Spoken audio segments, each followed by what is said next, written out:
Oops, sorry, hang on.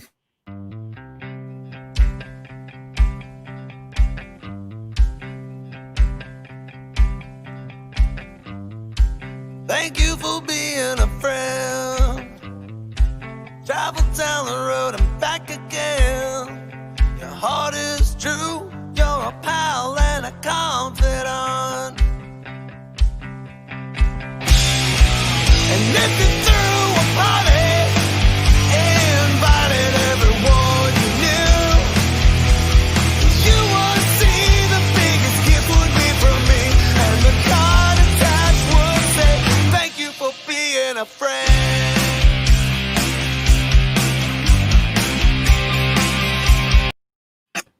Hey, everybody, welcome to Golden Guys. It's Tuesday night. We are just like the girls without the cheesecake, the sex appeal, and we're all alive.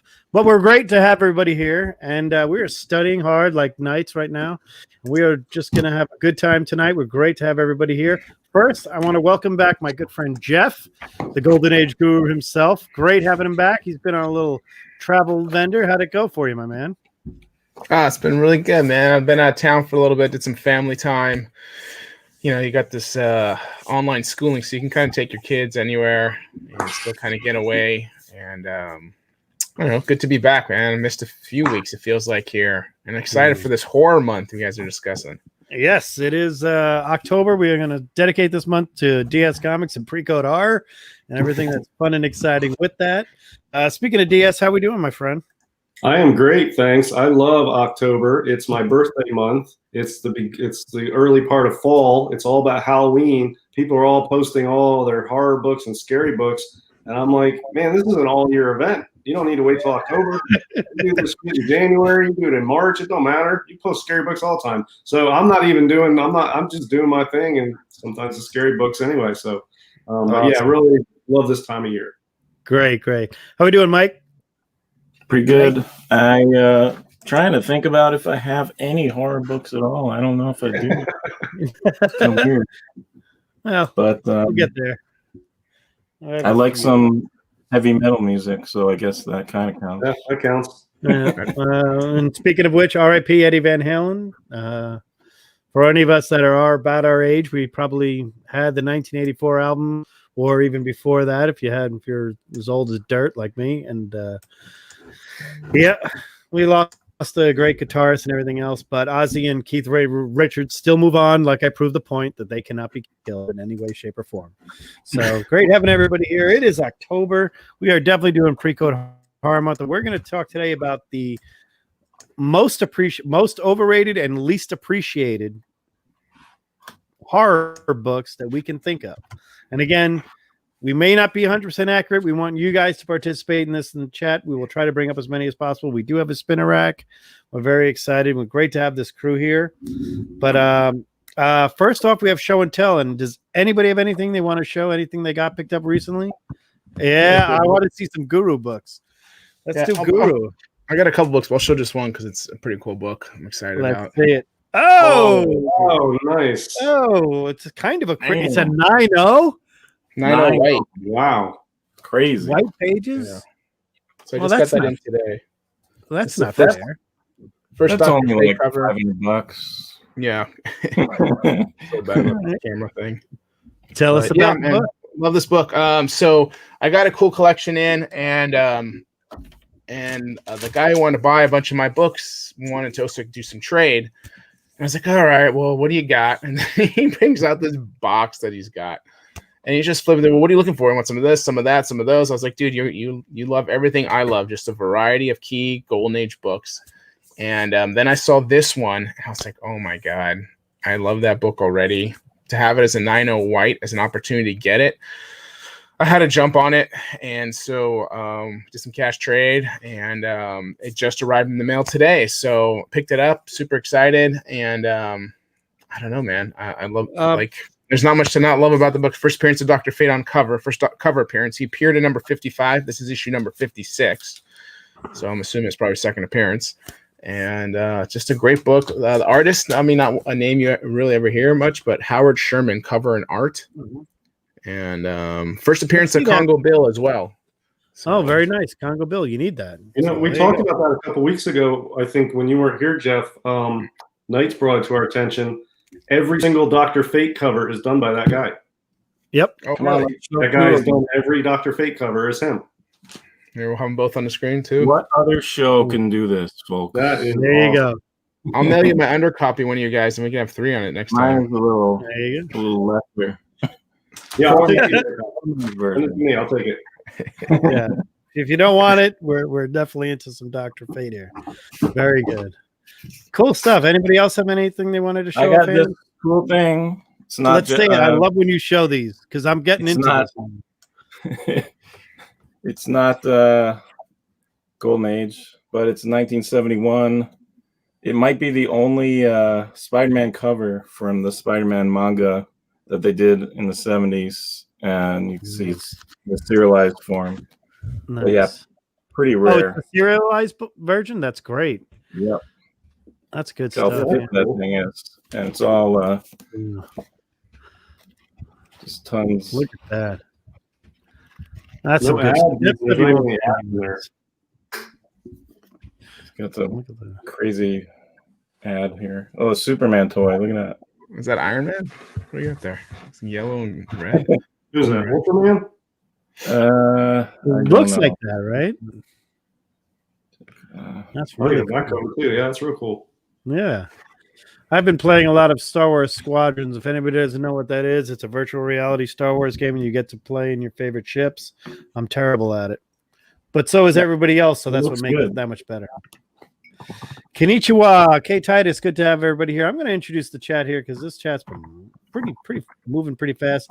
Jambo, great having you here. Great having you as always. Ricky Marstedt, great having you here. Look at the Chris Barrett, DS, like we said, welcome here. I saw some other chit chat going on. G-Man Collectibles, great. What's up, guys? Good having you here. Emperors, hello. Lion's Den. Let's bring him up. There we go. What a sexy time for the golden shower. We agree with that. It's probably the right time for that. Bonafide, how we doing? Common Maxing, hello, JDDS and Knights and the Guru. Nice having you here. Hello, gang. Guru, aka the prodigal golden guy. Yeah, he has returned. Yes. Appreciate it. Thanks, guys. What else? We're all pretty Yes, gold very here, good man. to have you back. Yeah, very much so. Comic Man Andy, how we doing? Comic Books NYC, great having you here as well. I didn't see his. I gotta look better. I don't have my glasses on, so you're getting me a bit of a break. Finally able to join live. Great having you here. Great having somebody here. We have a lot of people that watch the show. We said on the rewind, but we're very happy to have anybody who wants to join us live because we want you guys to participate in this one. Think about this. As we said, our topic tonight is going to be the most overrated and underappreciated pre-code horror books. Doesn't have to be a number. You don't have to say your favorite, your top. Just think of a few you want to know. Hello from Japan. Konnichiwa. K Titus, always having you. We did some manga. We love that stuff. Great having you here. And there we go. All right. I'm sure there's more, but I can't hit everybody. Always better live. Thank you very You much. ever Thank you, played Chris that Barrett. Star Wars game? I did. Yeah, I'm actually. I just my finished. I favorite. mean, I've been Battlefront 2ing since it came out, and now I've always been a pilot in those things, and now this virtual reality Squadrons has. If you don't know, it's a virtual reality game where you're in the ships, but now the controllers, the joystick controllers, or the HOTAS, hands-on throttle, throttle user, the Stick. you have two different things and stick. Yeah, I guess that's what it's called. They're going what was originally $80 on Thursday is now going for over $200 on eBay. So they're all over the place and I have been kind of in the Squadron community for a while, and I did the beta test, and I'm not a video gamer. I go from Nintendo to PS4, and I mean NES to PS4, but I'm a big fan of Star Wars, and this has been one of those experiences where I could see why people stay home and play games all day. I mean, that was one of those things where I can only do it for certain hours before I get nauseous because, you know, you're looking around and it's virtual reality. And it's hard to explain unless you do it, but you either fly any of the 4 of the Republic fighters and 4 of the TIE fighters, the Empire, and it's just everybody's learning it at the same time. It's not one of those games that some 15-year-old can come in and figure out. It doesn't work that way. You have to know how to control everything, and it's been fun, but it's crazy. But also tonight's the NHL draft, so I was watching that, and congratulations to the Rangers getting the first pick. I'm always going to shout out the Rangers when they do something good on our show. And for all you other hockey fans, screw the Flyers. But let's go to back to our thing. So overvalued or whatever you want to do with Pre-Code Horror, we have a lot to choose from in that category, but underappreciated is much more personal taste. Overvalued to me, I'm just going to throw out my opinion is the most overvalued book that I don't really think is that cool, that everybody loves, and it's a big one, and it's Black Cat 50. And the reason why is The Tomb of Terror to me is a better book. It's a cooler cover. I'm saying Lee Elias, we don't know who technically did the Black Cat 50, but we know who did Tomb of Terror. DS, I'm going to leave this up to you now, and berate me if you wish. Well, the Black Cat 50 is the better cover because it's a black cover, and it's got that radioactive thing from the Atom Age. So, yeah, they're both cool covers, but the Black Cat on the market, obviously people want that more. That's like that and Chamber 19 are tied at the top spot in the PCH genre, and they're not going anywhere. I think they're overvalued. They're high, but I mean, for what they are, they're the top in that genre, and they go for a lot. So they're not on my list of overrated or overvalued. I mean, they're a little high priced, but they're big books.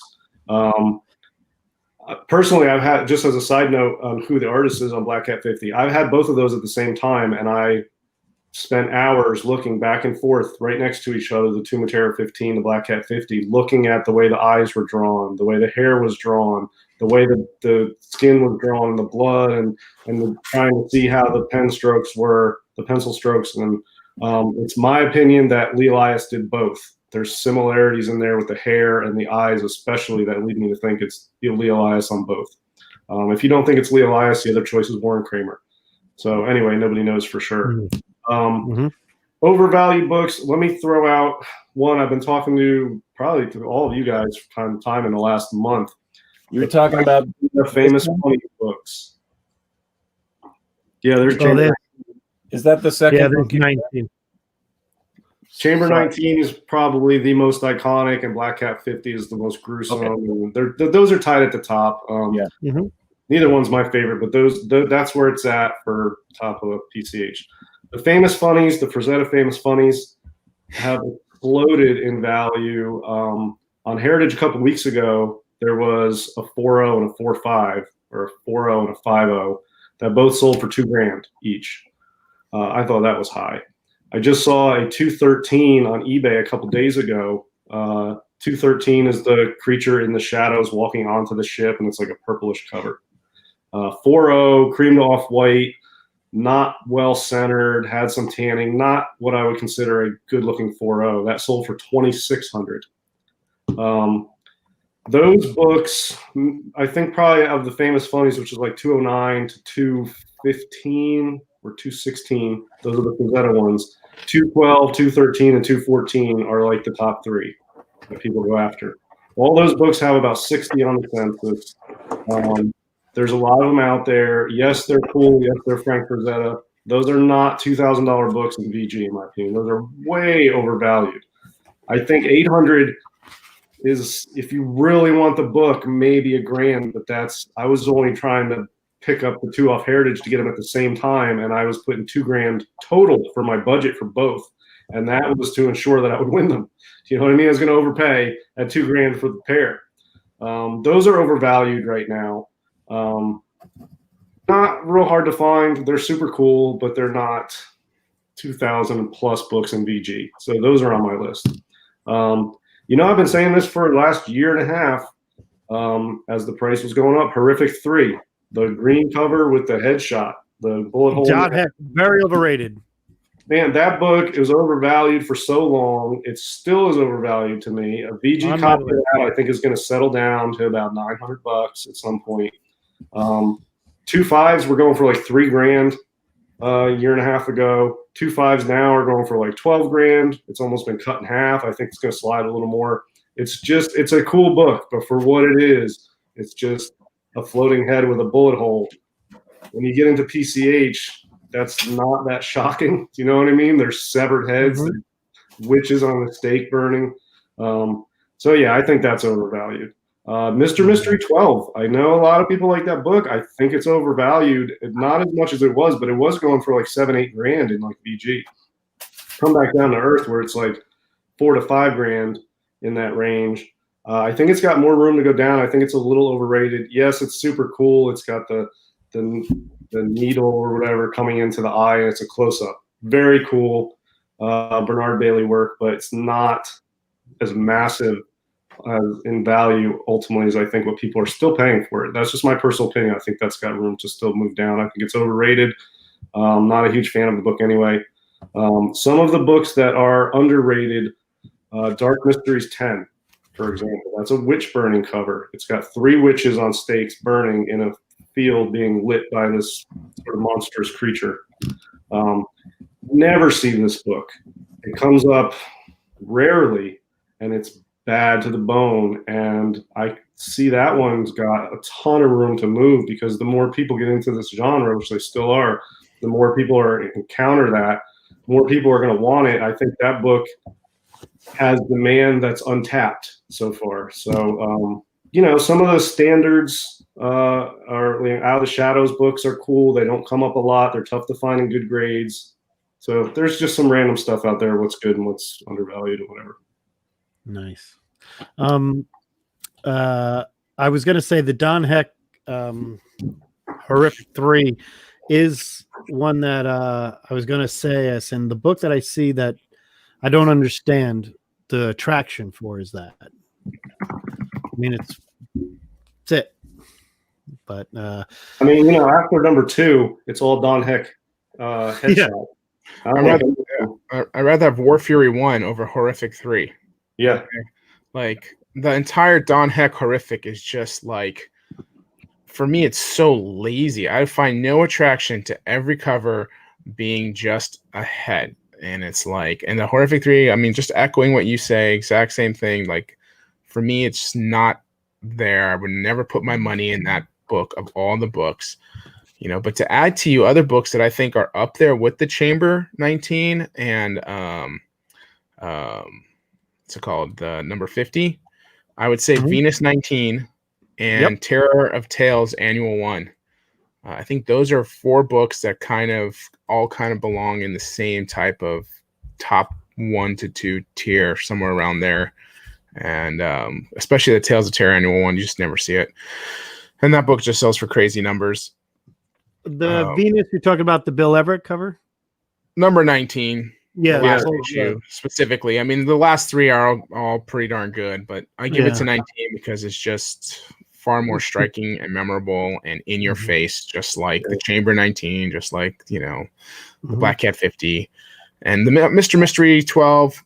If you're going to have the other ones be as expensive as they are, the Mr. Mystery 12 deserves for me to be there, being with the hot white poker in the eye, maybe a little bit less, but if they're all going to sell for such crazy numbers, then that kind of deserves rising tide raises all ships type, same thing for me. But yeah, $7,000 for a VG, that's just ridiculous. So yeah, I'm glad it's coming back down to earth to make sense.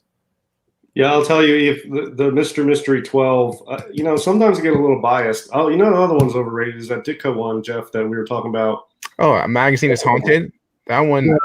The underwater cover. I get it, but I think everybody else disagrees with me, so that's why I'm not putting that in there. But for me, I can't understand the prices on that because it's just for me. I don't get it, but everybody else does. So I'll just say that's just me. It's not. So obviously, it's big.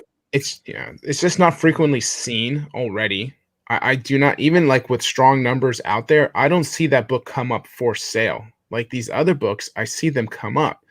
because people like the dollar amount and they sell it. I just don't see that book come to market often. And I've had trouble finding it at shows in general. I've been looking for a copy and I don't see it often, if at all. And so it was cool to see it. I did not know what number it was going to hit. I mean, that was a very strong number. Yeah, well, there was only 3 copies higher graded. That's the best copy of that I have ever seen on the market. Yeah. But, Not to yeah. say there's not more out there, and I'm sure they'll pop up because Atomic Age, I'm telling you, is going to be hitting the market. Let me say though, that's from This Magazine Is Haunted. I can't remember the number. That title is notorious for having spottiness as far as some issues just not being there. Like it's the most rare PCH book there is number 3 from that title. And then that Ditko one's there's some other ones that you just never see. I don't know if it's the print run or what, but that title is sort of notorious for having issues that are just not available. So that's one of them. I mean, I think Charlton Publishing was in its infancy at that point as well. So that may have something to do with it, but it is also, you throwing a Punch 12 right there? I just wondered is that pre-core horror? Punch 12? Yeah. It's really early. It's not really, no. That's what I call that all that stuff dark GA. Which I feel like I haven't seen it. But I mean, that's a dark GA book, not technically a PCH, but yeah. I feel like I haven't seen one of those in a while. Yeah, I haven't. That Dark Mysteries 10, I had a copy, a really nice copy in it. I loved the book, and I could not sell it to save my freaking life. And I was like, God, this thing is like so undervalued. And this was like 4 years ago. And I've seen it creep up some, but like you mentioned, for the striking image of people burning at the stake, it doesn't command the value you think it should, especially with the dark dramatic colors of it, because it's like really heavy dark blues and then the bright yellow and red flames. Well, and that's why I am prepared to buy one when I see it. The problem is I never freaking see it to buy it. So it's got a rarity and a cool factor that are both very high. So I haven't come across one to buy, but I would be very interested in purchasing that if I saw one. If I saw one today that was a good copy, I'd buy it right now. I love that book, and I've never had an opportunity to buy it since I've gotten into PCH. What book are you talking about? But I haven't had the opportunity to buy one. It's sparsely out there. Which book? He said Dark Mysteries. Dark Mystery. Okay. The This Magazine Is Haunted from Ditko, the underwater cover that we're talking about. It's a very different. It's almost like I kind of compare it to a Doctor Strange Ditko astral projection kind of thing going on, but it's an underwater book, and it's very bizarre cover, very busy, striking colors, like it's there. But it, like he said, it doesn't come up. I kind of dug deep on one of these. There's that one. Let me show DS. Let me show DS on a big screen here. One. Yeah, that's the one that you guys considered undervalued or underappreciated. Yeah, underappreciated, undervalued. Hard to find. I mean, that is probably one of the best drawn women detailed wise, but we just don't know. I mean, it's just one of those that doesn't come up often. You have a zombie like creature burning people instead of eating them, maybe cooking them first, avoiding any E. coli. Good for him. But very classic right there. And that blonde is sitting there, and you can actually see her belly button goes through the dress, which is kind of creepy in its own right, if you ask me. And usually the witch burning covers have the witch isn't on fire yet, but I mean, this is brutal, man. It is brutal. I mean, you got one screaming, one looks already dead, and the next one who's going to be burnt. I mean, it's like, yeah, it's absolutely brutal. I see people make their list of PCH books they want. I never see this on anybody's list. I never hear anybody talk about it. I never see any for sale. So yeah, I think it's underappreciated, but there are people like me that do appreciate it. So it'll sell well, but I feel like, if Horrific 3 for the 2.5 is selling for, $1,500 or whatever, this is better than that. This ought to be more, but it's not. One of a book I'm going to bring up more has to do with the cover artist for me and what he specialized in. Worlds of Fear 10, Norman Saunders, the eyeball cover. And this is this. You don't see this often. And I consider this as underappreciated because this is one of those I brought up before when I talk about pulps. And this reminds me of an interior pulp of a book that was done. And it's 1952. I definitely consider Worlds of Fear a pre-code horror title. It fits that. Mm-hmm. And it's a book where I've seen a few in person, and every time I've had it in person, I've literally almost said, let me just see if I can sell a few books just to get this. And I really think this is an underrated book. And I think people got to realize if you're into the eyeballs or whatever else like that, it doesn't really matter. There are no eyeballs on the character, and there is nothing but eyeballs in the background. The entire background isn't a black background, isn't a blue background, isn't a yellow background. It is an eyeball background. Rare, hard to find, underappreciated book from the era. I'll put it on the big screen. I apologize about that. So you guys couldn't see it. Here it is. Worlds of Fear, number 10, Norm Saunders. One of my, pulp collectors understand exactly what I'm saying when I'm saying the guy who focused on painting, and just a great book all around. And I mean, I don't see this come up that often. Guru and DS and, do you guys see this often? I don't. I wouldn't say I see it often at all. No, I mean, for me, the eyeball thing doesn't really do much. I can only imagine what that thing looked like, the original art. I mean, it has to be pretty amazing. But yeah, for me, I mean, I get it. It's classic. A lot of people love that book. I don't see it often, but for me, it doesn't do anything because eyeballs don't really weird me out. But I get why it would for a lot of people. But that eyeball one. Yeah, I mean, I get the intensity of it, you know, like the hot poker to the eye. You know, I feel honestly, I think the eyeball cover is a Weird Chills cover. For talking eyeball covers, that Weird Worlds of Fear and the Mr. Mystery 12 to me are about equal. Totally different styles, but I like both. There are people specifically looking hardcore for that Worlds of Fear. It has its fan base. It's definitely got a cult following. Yeah, sure. More so now. The nature of it throws some collectors off, because it's pulpy and it's sort of an acquired taste in comic books, having pulpy sort of images. I don't know, like the painted covers always undersell what they should be, I feel like. And it is a Norman Saunders, so we do understand the pulpiness of it. You know. Let me show you the Weird Chills one for those who don't know it. It's my favorite eyeball cover, and I think it's a little underrated. Weird Chills was a title that only ran for 3 issues. And they are Bernard Bailey covers again. And Weird Chills number 2 is my favorite eyeball cover. There it is. The guys, the creature's pulling at it. Yeah, it's not as horrific as some of the other ones, but it's just so cool. I don't know. I just think it's so cool and bizarre, and it's classic Bernard Bailey. And this is my favorite eyeball cover. It's considered an eyeball torture cover.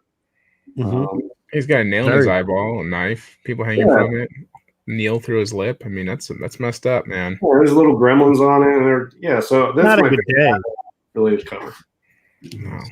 No. Some of the guys in the chat I wanted to bring out, and if anybody, I'm going to shout out some of these names. Some of the books that people have brought out. Captain Marvel Jr. 115 is a horror. That's a good one. I do consider it a horror book. I think it's a horror cover. Is that the one where it's the big eyeball and it has all these things shooting off of it? The eyeball shoots out, isn't it? Yeah, eyeballs are shooting out of it. Yeah, that's a great one. I want to thank you guys have been doing that.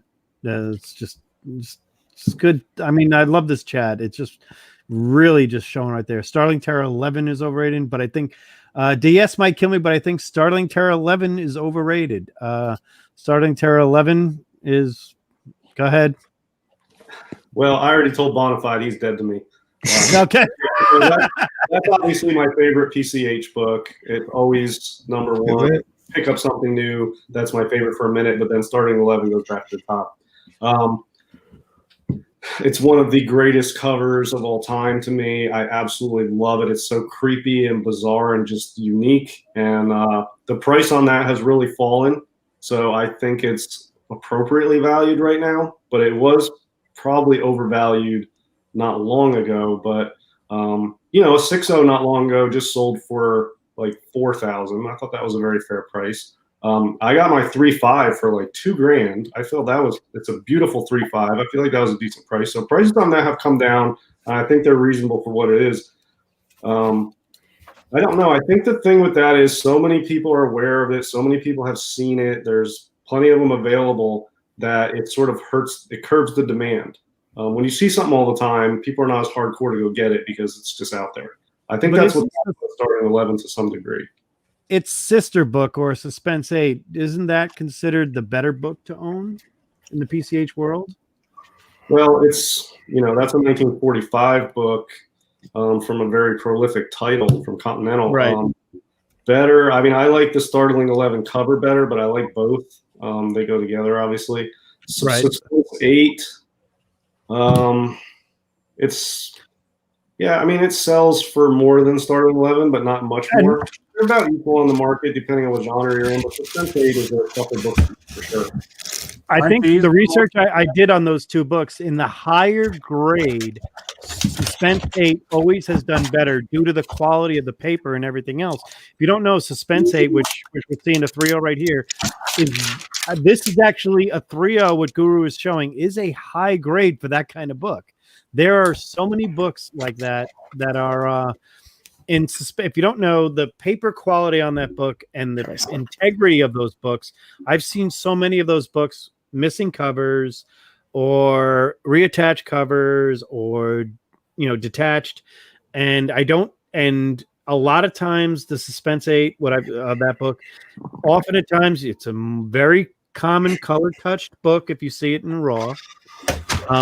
It's one of those books that I think in a higher grade between the Startling Terror and the Suspense 8, I think the higher you go, I think Suspense 8 kind of outdoes it because of the paper, because it's rarer or scarcer, so to speak. Yeah, I think out at 7.5. I think 7.5 is the highest on the census. Yeah, right. And Startling, there's higher. There's 9.4 out there. There's a 9.0. Yeah. There's 8s and 7s and 6s, and there's more. Well, I don't know that there's more on the census. Suspense 8 has a fair number on the census, 45 or 50, maybe even.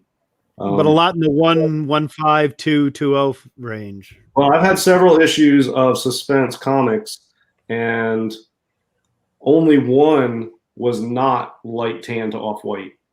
Now maybe it was me, and those are the ones I ended up getting, or what. But I've had a few copies of that title, and they're all light tan to off white, except for one low grade Suspense 8 was off white to white. I've looked at several raw copies of that book over the last couple of years for people or working with people on that, and I can't agree anymore that I actually can't find a paper quality that I would consider honest. I see more brittle pages and from the raw page where I even look at it and I may open it up, yes, and I look at it and then I'm careful, and right away I'm like, yeah, I don't want to touch this anymore because that's a Suspense 8. A Startling Terror, I could flip through if I wanted to. Different quality, different companies. I understand it's the same cover artist, but it's just two different companies right there. Great topic right there. And Bonafide agrees with you on Horrific 3, but I don't think he's getting any points because he thinks you dissed his man. Anthony Purdue, one of my favorite people who provides us with information, provides us with our knowledge from the other side. Bevis Wolverton, Lena the Hyena, who first appeared in the Little Abner Strip in 1947, was later used as the cover of Mad Comic Books. Undervalued? Great point. Basil Wolverton, we've discussed him a few times on here. Probably one of the unsung heroes of the Golden Age horror. I'm going to throw him up there as one of those that I don't see a lot of people talk about. But he is well known by every collector. Every collector knows who Basil Wolverton is and knows that it's a premium when you get that. But great point, as always. Airboy the Barbarian puts in astonishing 30 is pretty weird and gruesome. Somebody want to bring that one up? We'll just double check, make sure we got that one. It is real cool. And of course, DS responds with "You're dead to me." I wish I want to put that out there again. So, there we go. Venus 19, the skull mask thing. Right. That's the skull mask thing is done by Bill Everett. And so it's got a special place in the heart for most of us Marvel timely Atlas collectors. Bill Everett is one of our favorites. So right there. Worlds of Fear 10 is freaky. That's a great point. I agree with you right there. There's the astonishing. Let me bring that up from Jeff right there. It's another eyeball cover. We've got a lot of the eyes on us right now, and that's pretty good. Great. Yeah, that's a real cool one, that Astonishing 30. Yeah. Mm-hmm. There's another Atlas book that has a very similar cover, almost like a swipe, but it's not done as well. It's like the poor man version of Astonishing 20. I can't remember what it is. It might be a Mystic or something, but that Astonishing 30 is really well done. I think it's a Manili cover, maybe. Oh, The let me check. astonishing is Let's take a look. I think it's a Manili. I think you might be right on that one there. I want to throw this out there. Anthony put out the Dick Briefers, the 1950s Frankenstein from Prize Comics. I would say you get a good one, and then before it goes into the silliness nature, the Frankenstein books are more of it's an acquired taste. I do like some of them from Prize Comics, the Frankensteins. If you don't know, his head's almost like a triangle or maybe a trapezoid. It looks a little different. I heard the interiors are way better than you think, and I've had a few that I picked up in a few collections. And I was a Frankenstein collector for a while, like Dracula and Wolfman and the Universal stuff. I prefer the classic Frankenstein from Classic Comics. The highest HPN ever is still my favorite. That one I think is number 1. Black Magic from Prize Comics is very underrated. I would agree with that. As an entire run, Black Magic doesn't get the credit. Are you talking about this one? Yeah. Yep, that's my one? favorite. Yep. 49. What number? What HPN is that one? Do you have it? I mean, That's the first. That's the first print. Original Classic. edition Yeah, Frankenstein. so that's 1949. That's the one to get. That's a real cool book. yeah. I've had a few for guys on the CGC websites who found a few for me. I think Astonishing 8 is underrated. Okay, we'll show that one up there in a little bit. I'll tell you, the Dick Briefer. Dick Briefer to me is sort of like Will Eisner in the fact that they're awesome artists and they have really devoted followings, but it's not widely appreciated like maybe it should be. What hurts the Dick Briefer Frankenstein run is even the ones that are scary are still sort of scary in a humorous way. And then the ones that aren't are just totally humorous. It's too cartoony to appeal broadly to horror collectors, although it's quality stuff. The same with Will Eisner. I mean, his stuff is top notch, and it doesn't ever sell real well unless you got a high grade like Spirit 22 or something. Eisner, it's like, man, nobody wants Eisner stuff, and nobody wants Dick Briefer stuff. They're both talented artists, and they have a very distinctive style, and I don't see a lot of demand for it. I don't know why, really. I'm a big fan of Will Eisner's Spirit serial runs and his comics. The covers are like the interiors. So if you like the covers, you're going to love the interiors. The interiors are much more there. I mean, I love the Spirit. There isn't anything like the 1939 to 1941 run of Spirit. Is a very different style of Spirit that we got later on, and it's very good. We said Astonishing 8. I think if somebody has that one available out there, and Chris Barrett, has anybody been burned at the stake? Not since Wednesday. We've got here the Lobster. Let me go. What about Mask 1 and 2? Are they overrated? Aren't they the most highest horror books now? They're not. They're up there. I mean, I don't consider them PCH because when you get back into the 40s, now you're competing with 1940s cover art, and it's a very broad category. So it's not PCH collectors per se that are going after Mask 1 and 2. It's Golden Age, like Dark GA collectors going after it. It's not, there's a lot of overlap, but it's not the same. They're PCH collectors that not necessarily going after Mask 1 and 2 hardcore. Mm. Oh, yeah. Yeah, that's a good one. That's Bill Everett, right? No, that is that Benelli or is that? I don't know who that is. Yeah, some of the astonishing books I have to remember. You never know because there's a lot of Saul Brodsky, a lot of Carl Burgess, a lot of Bill Everett, a lot of Joe Manili of that era right there. Captain Marvel Jr. is awesome eyeball cover. Possibly the inspiration for Roger. You guys got to, all right. So why is it called, what makes it a PCH versus not a PCH? In theory, it's all pre-CH before the code. I mean, everything that's quasi-scary, but I think most of us just put Atomic Age books as considered pre-code horror. I would assume. Yeah. That's how I classify it as. Anything from No like 47 superhero. to, Traditionally, pre-code horror was considered books that were horror cover to cover. They were horror books, not just horror covers. And those basically started with Eerie 1 in 1947. Then there's Adventures into the Unknown, #1 in 1949. So there's not much until you hit 1950, but from like 50 to 54 is a ton of horror books that are exclusively horror books.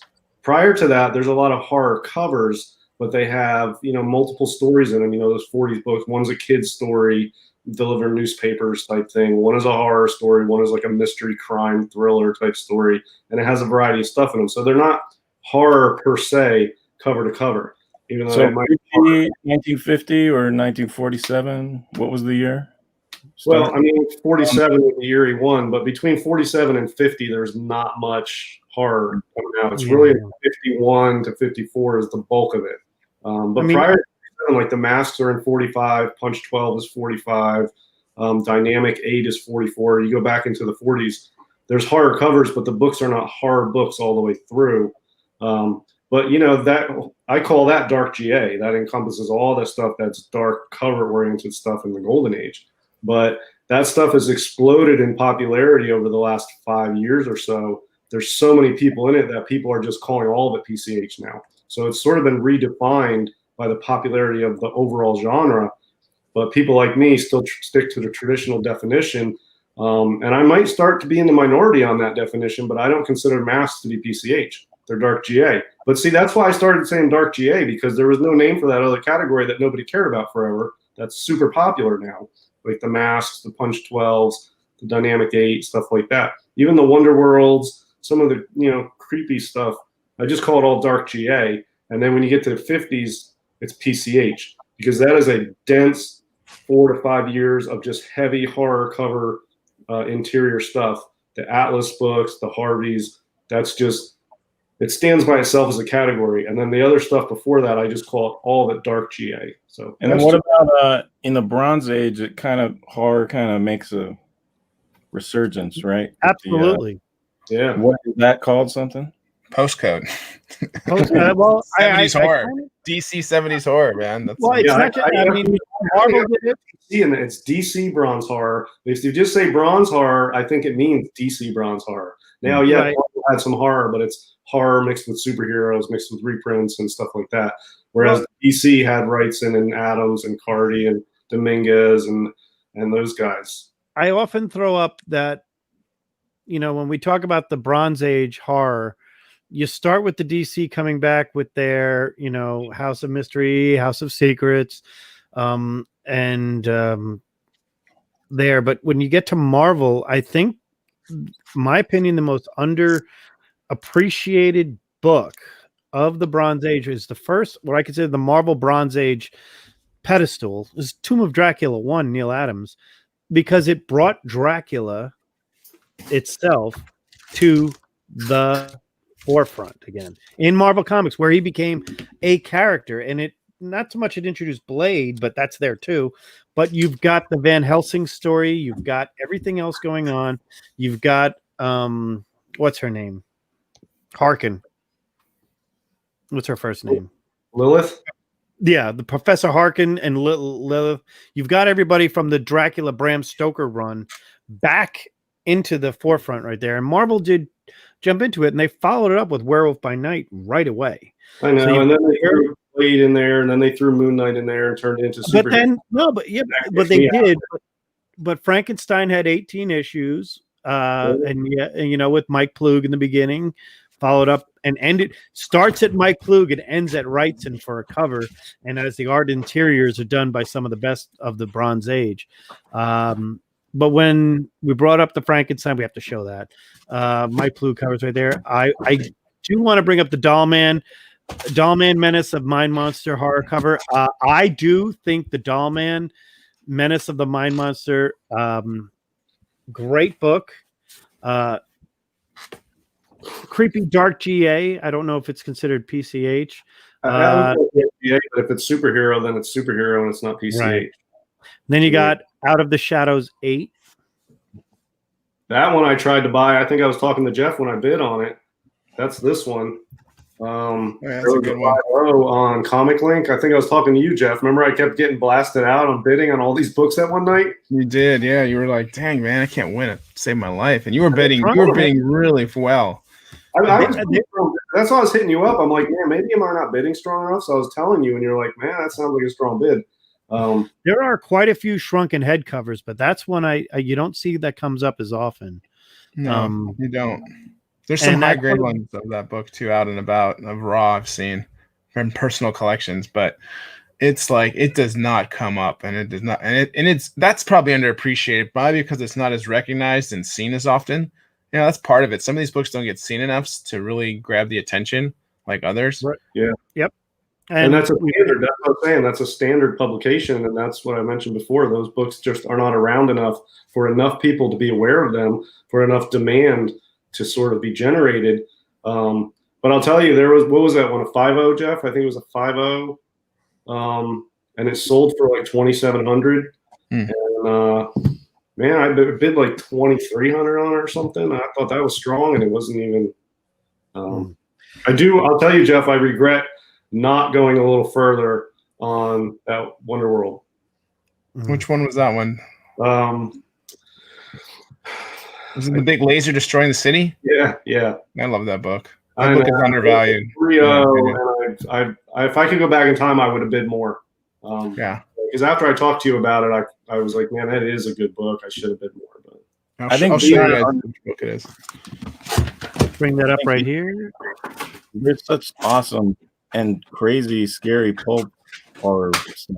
Yes, and that's where I bring up the pulps. I have quite a few horror pulps that I sold when I bought that lot of pulps I had of the horror or the dark horror covers I saw were selling much better than the sci-fi, but I like the sci-fi part. So you got the flame and this gun destroying the city. Who is that? That's that is Lou Fine, right? Yeah, bondage cover. Yeah.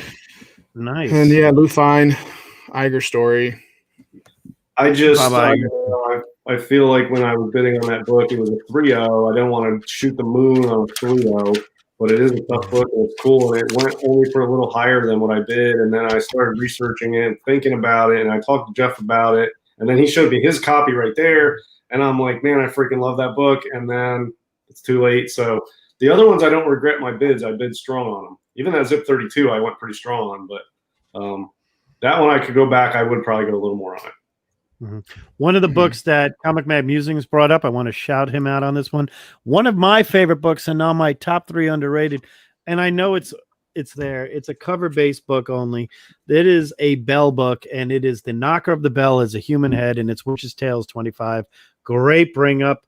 I absolutely think this book is phenomenal, and there is a cult following for this. I assume DS is going to agree with me. There's a following of people that love this book. Yeah, it's a Harvey, which makes it common for that genre. Right. Like and ECs are common, so it's not a hard book to find. Very common for that genre, relatively speaking. I had a 4.0 of that I put up for sale, and I sold it like the next day. I had a lot of inquiries, and one guy didn't waste any time, and it sold right away. I had no problem moving that book. For me, I'm going to be Debbie Downer on this book, okay? I don't like that it's so common. That turns me off of books. I like books to have some type of rarity, and that turns me off a little on Harvey's lately. But the other thing is the colors on that. It's just, yeah, if it was only just a little brighter, like the colors are too drab, and I just on the I want cover. some bright red blood, and I want some bright purples and some bright greens and like bright gold bell or something. It's too like earth tones, too like drab or something. That's what turns me off on it personally. But I do like it, but I don't like it enough for those reasons that I won't personally own one probably. Hey, which I- came out I- for the EC, the DC horror stuff in the Bronze Age, or like all the horror magazines? Those came as early as the mid '60s. Those horror magazines. mid to late 60s. 1966, Warren Paul Publishing started. Jim Warren put out his Eerie and Creepy. Was the So horror continued six past the code. well, because the code happened, they couldn't do this stuff in the comic book world. So Jim Right. Warren put a little bigger book around it, and I do, and Marvel copied it with what was Marvel's brand? Atlas? No, yeah. Marvel, Magazines. the magazine. No, Monster Unlimited and Yeah, I just had that Curtis Publishing is Marvel. It's Marvel's there. So what it was they couldn't do it, but they could do it in a magazine form, is what it was. So when Jim Warren brought in it's a yellow cover Eerie. It's there. And I will always. I'm not gonna. This is Golden Guys, not oversized magazine covers that are I have boxes of, because I have Eerie's 1 through whatever, and enough to the last one. I've got a lot of them. I've got a lot of Creepies and a lot of them, Frazetta and Boris and Sajan. I mean, some of the greatest works are in there, and it's the most fun stuff to read, and it's packed with stuff. So that was the difference. So the Bronze Age horror is kind of either reprinting a lot of old stuff. In the House of Secrets, House of Mystery was redone, but not by the DC was original. But the Marvel came out with their own Chamber of Chills and The Living Mummy and Dead of Night. All these things came out in 1970, 71, 72, 73. 73 was about the peak of all of this in the Bronze Age, was the peak of, you had things from weird sports to strange stories. They're all reprints of stuff from the Atomic Age. There's a lot of those. I wanted to bring up thank you very much for the astonishing Russ Heath Bronze Age horror. Thank you very much, NC Slapjack, for being here. Catch on the replay. Very good. Would you consider All American Comics 61 the first Grundy at PCH or Dark GA? I just consider it a amazing book that I want to have, that I don't have, that is ridiculous to find, and I lost my chance on one. You got to shorten that title a little bit, man. Yeah. Thank you very much, Jeff, for showing that guy to me, and tried to make a deal with him. He still wanted $7,600 for a book that I know I could. It was a beautiful book. I offered him a decent price, but it just didn't work out. That was another one I bid on pretty strong and lost it. Yeah.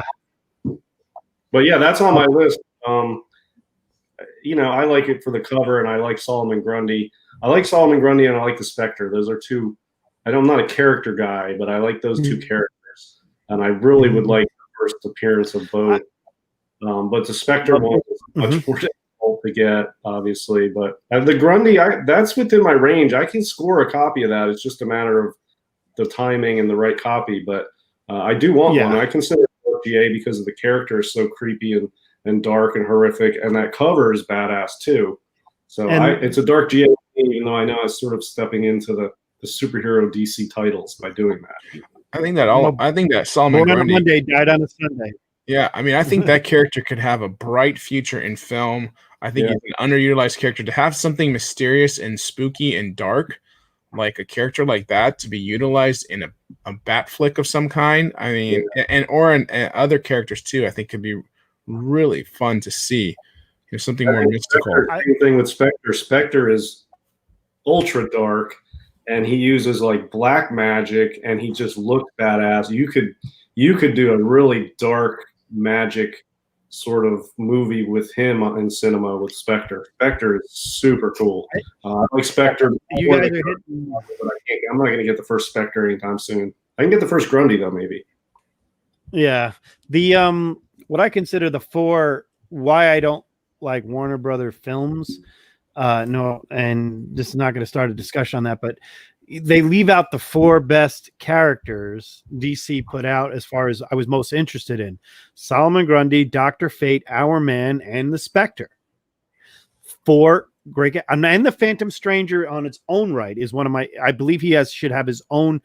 Like DC's wasting time not putting out an entire series. You did it with Swamp Thing. You brought in the Phantom Stranger, but I want Phantom Stranger, who doesn't have a single superpower in the Golden Age, who then kind of is very much more mystic in the Bronze Age. But he's Solomon Grundy, Our Man, Dr. Fate, and Spectre were great characters, but they focused in on Aquaman, Spider-Man, Flash, Aquaman, Superman, Flash, and everybody else, which is fine. DC can do what they want to do. My own opinion is that was one of those, and All American 661 is just an incredible. It's Solomon Grundy. You guys hit on the rail. It's a character that is not underutilized. He was gimmicky in the 70s and 80s in the TV show as being just an idiot, but he's not in the comic. He wasn't. He was not a Frankenstein monster. It's based on a poem, a little 11-line poem, Solomon Grundy, born on a Monday, christened. It's just a great. Look it up, read it. It's totally great. And I always say when I hear it, those are great. Heap covers are more like monster covers. When we get into Airboy, this is one of the great guys to ask. Airboy the Barbarian. Heap is, I honestly say, if Heap is the father of both Man-Thing and Swamp Thing, hands down. He's the first character to just be that guy. I love that. Great stuff right there.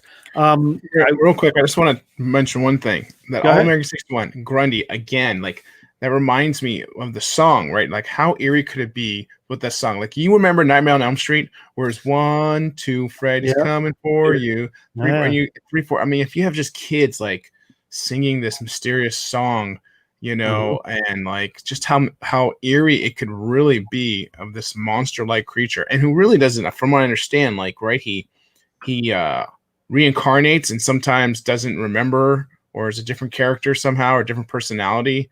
So I mean, just through the lifetime of this history of this character through the ages and building a story around it could be so freaking awesome. And I like Witch's Tale 25, by the way, because I want to get that out there. I do. Nice. Yeah.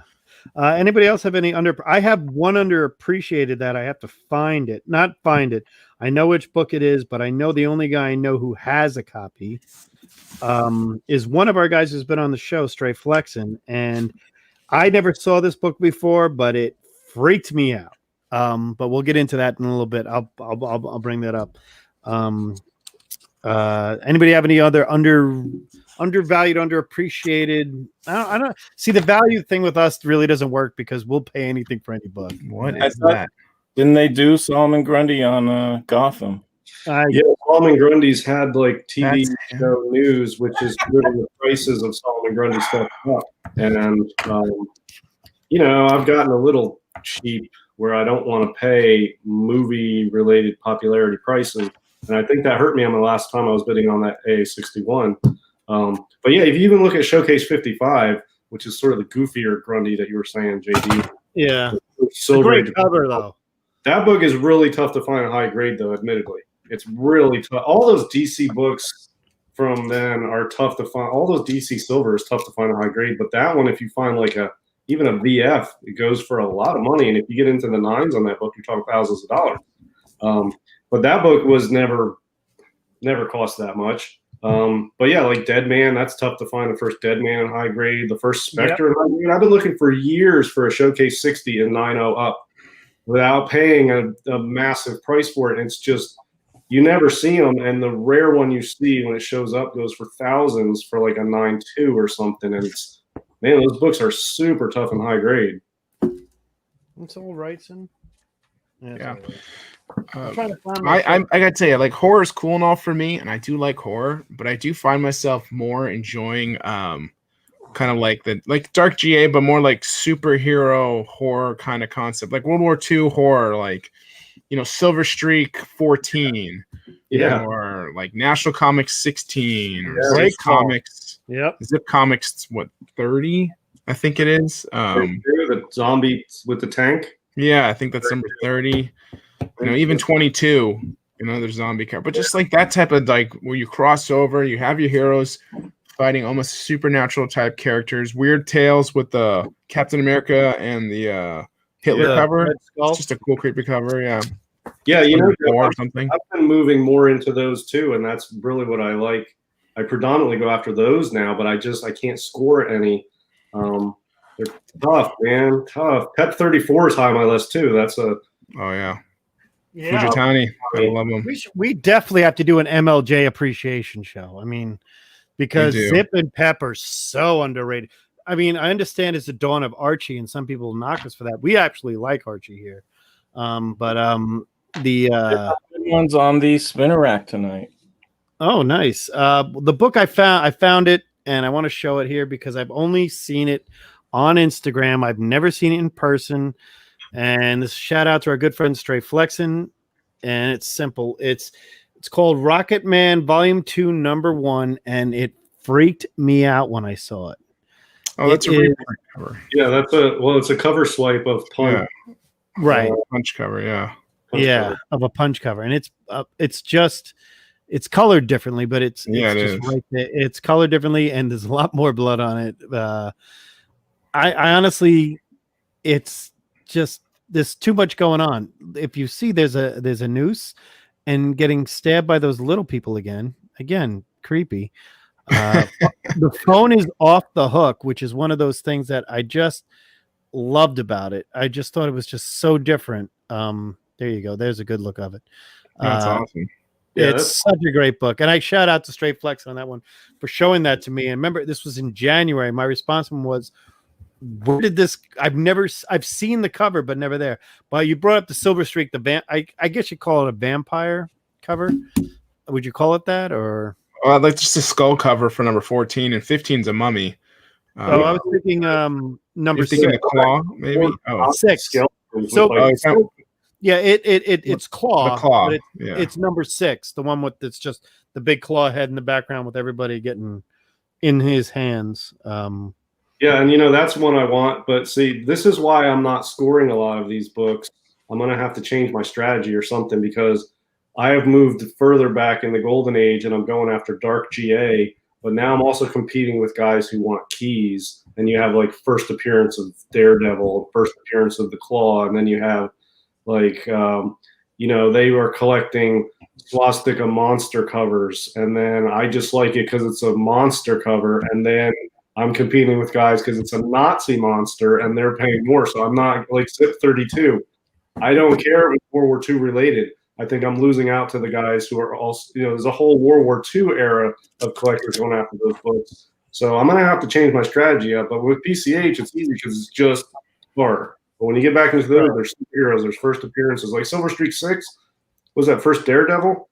Man, that's 20 grand for like a VG copy. Yeah, I was going to say it's a very expensive book as well. It had a week's. There's not that much. It's definitely dropped some, quite a bit. I think 4045 just went for like 12 or something. Sorry. Yeah, I don't like 12 for like a, I think. yeah, I don't know. So, I get it. and I like MLJs, but it's the same deal because the ones I like are like the Dark GA ones, and they're predominantly have a World War II aspect to them, and that draws a whole new pool of collectors. So I don't know. They're tough. They're tough for me to get.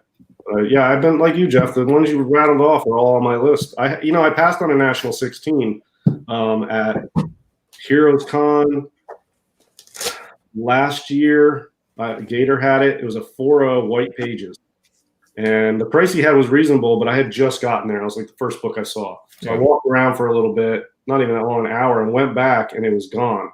And then I met up with a friend later to have coffee, and he was the one who bought it. I showed him what I'm like, all right, let's see what you bought. And he pulled that out. I'm like, man, that's my book. I was just going to buy that. And I went back and it was gone. So he got it. So yeah, National 16 should have grabbed it. 4 white pages. Yeah, and that book just spiked. You know, you figure like everything is like, you know, yeah, I think it's like $2,000 for 4 white pages. Yeah, I mean, Knights was just talking about how like every key now is like $5K minimum for anything solid. Yeah, you know? Yeah, it's a good point. Well, I think collectibles in general have spiked, and it's got to be something to do with, you know, people. Well, there's more availability, right?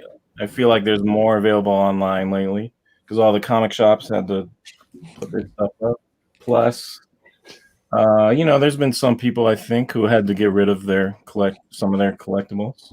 Yeah, I think across the board. I mean, I watched a Firestorm #1. You know that.